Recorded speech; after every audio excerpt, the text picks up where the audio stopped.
আসসালামু আলাইকুম বন্ধুরা, কেমন আছেন সবাই? আশা করি আল্লাহর রহমতে সবাই ভালো আছেন।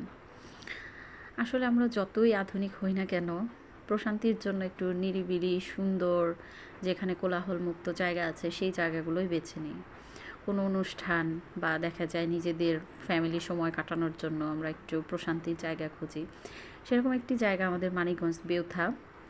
তো এই ব্রিজটা হওয়ার পরে মানুষের একটু ঘোরাফেরার জায়গা হয়েছে, চারপাশে প্রকৃতি, বিভিন্ন রেস্টুরেন্ট সব মিলে একটা ভালো লাগা কাজ করে। সবাই যায় ফ্যামিলি নিয়ে সুন্দর একটা মুহূর্ত কাটানোর জন্য।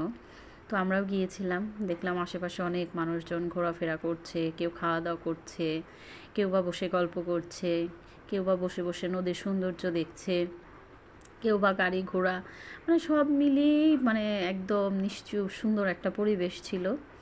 আমরাও গিয়েছিলাম, আমাদেরও অনেক ভালো লেগেছে, যারা গিয়েছিল তারা অনেক উপভোগ করেছে। তো সব মিলিয়ে সন্ধ্যার এই প্রকৃতিটা ছিল অপূর্ব সুন্দর। সবাই ভালো থাকবেন। আসসালামু আলাইকুম। সবাই সবার জন্য দোয়া করবেন।